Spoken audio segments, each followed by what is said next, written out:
Hello friend, সায়নের আরও একটা বকবকে তোমাদের অনেক স্বাগত। তো তোমরা যখন এই বকবক শুনতে এসেই পড়েছো, তো এইটুকু না, পুরো বকবকটা দেখে যেও। তো সবার প্রথমে সকলকে জানাই হ্যাপি রিপাবলিক ডে। তার কারণ আজকে এই ব্লগটা রিপাবলিক ডে। তো ব্লগটা যদিও বা পরে তোমরা দেখতে পাবে, তো তাও তোমাদেরকে একটু উইশ করে নিলাম। তো চলো, কি কি করছি না করছি সবটাই তোমরা দেখতে পাবে। আমি ভোর 7:45 উঠে পড়েছিলাম। তারপর থেকে কি কি করলাম তোমরা একটু চট করে দেখে নাও। এই দেখো সকাল সকাল উঠে পড়েছি কেন বলো তো? এই যে 26শে জানুয়ারি, আর 26শে জানুয়ারির দিন প্যারেড দেখবো না, এটা তো হতে পারে না। সব বছর হয়তো পারি না, কিন্তু এবছর চলে গেছিলাম। আর প্যারেড দেখার মজাটাই আলাদা।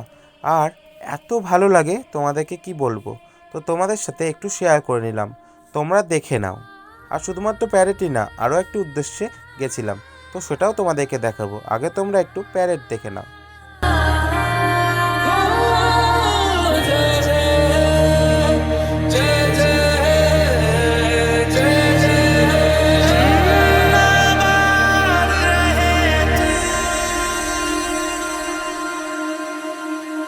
है मेरी ज़मीं अफसोस नहीं जो तेरे लिए सौ दर्द सहे महफूज रहे तेरी आन सदा चाहे जान मेरी ये रहे ना रहे मेरी ज़मीं महबूब मेरी मेरी नस नस में तेरा इश्क बहे फीका ना पड़े कभी रंग तेरा जिस्मों से निकल के खून कहे। আরেকটা উদ্দেশ্য বলেছিলাম না, এই দেখো আমার এক বন্ধুর নাচের টিমও গেছিল। আর প্রত্যেকটা নাচের সাথে আমিও যাই, আর এদের সাথে আমিও পার্টিসিপেট করি, কিন্তু এবারে করিনি। তো ওরা করেছিল, তো সেই কারণেই যাওয়া। তো দেখে নাও ওদেরকে কেমন লাগছে। তো দেখো তারপরেই দুপুর হয়ে গেছিল, আর পাড়ায় এক ভাইয়ের বাড়িতে নারায়ণ পুজো হয়েছিল, তাই ওরা নেমন্ত্রণ করেছিল, তাই আমরা সবাই মিলে চলে এসেছিলাম। তো খিচুড়ি বাঁধাকপি দেখতে পেলে, আর এখানে আমরা সবাই বসে পড়েছিলাম। ওই দেখো ওর বাড়িতেই পুজো, যে একটু নেচে নিল। এরপরে বাড়ি এসে একটুখানি রোদে আমরা শুয়ে পড়েছিলাম আর বিস্কুট খাচ্ছিলাম। তো চলো, এরপরে সন্ধে হয়ে গেছে। দিন কিভাবে চলে যায় বোঝা যায় না। তো দেখো আমরা এবার রেডি হয়ে বেরিয়ে পড়েছি। কোথায় বলো তো? এই দেখো, যাবো আমরা কোথায়, দেখাচ্ছি। তার আগে চলো টোটোয় উঠে পড়ি। তো এই দেখো সবাই মিলে আমরা টোটোয় উঠে পড়েছিলাম। আর সন্ধেবেলা একটু ঘুরতে বেরোতে কিন্তু মজাই হয়। এই দেখো চলে এসেছিলাম আমরা জামা কাপড়ের দোকানে। কারণ কি বলো তো?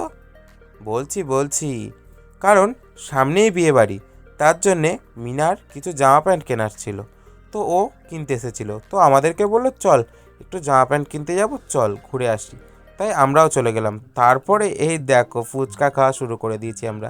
ওখানে মিনা খেয়ে নিলাম, এখানে আমি, এখানে সুষমান, ওই যে ঠাম্মা, আমরা সবাই মিলে খেয়ে নিচ্ছিলাম। এখানে শেষ না, টিকিয়াও খেয়ে নিলাম একটু। টকঝাল টিকিয়ার যা স্বাদ তোমাদেরকে কি বলবো। টোটোতে তিনজনা মিলে এই টিকিয়া খেতে খেতে বাড়ির দিকে যাচ্ছি। তো চলো বাড়িতে গিয়ে আবার দেখা হচ্ছে। এরপরে একেবারে সোজা ডিনার করতে চলে এলাম। তো ডিনার করতে করতে ভাবলাম ই বাবা ভ্লগ চলছে, তো ভিডিও করতে হবে। তো তাই দেখো রাতের চিকেন পোস্ত আর ভাত খেয়ে নিলাম।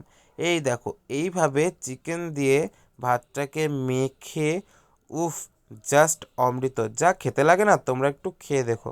হি বাবা, আমি যেন এমন করে বলছি যেন তোমরা খাওনি। যাই হোক, মজা করে নিলাম। তো এই দেখো আমি এখানে খেয়ে নিচ্ছি।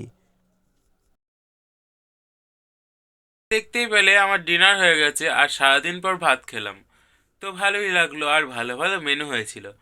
তো চলো, আজকে ব্লগটা এখানে এন্ড করছি। ব্লগটা তোমাদের কেমন লাগলো তোমরা কিন্তু জানিও। আর ভালো লাগলে কি করতে হবে জানো তো? তো ভালো লাগলে লাইক কমেন্ট শেয়ার আর সাবস্ক্রাইব করে দিও। তোমাদের ফ্রেন্ড, বাড়ির লোক সবার কাছে শেয়ার করে দাও। কারণ কি বলো তো, যারা এই বকবক দেখতে ভালোবাসবে তারা আমার বকবক প্রতিনিয়ত দেখো। তো চলো এখনো মতন টাটা, আবার নেক্সট কোনো বকবকে তোমাদের সাথে দেখা করবো।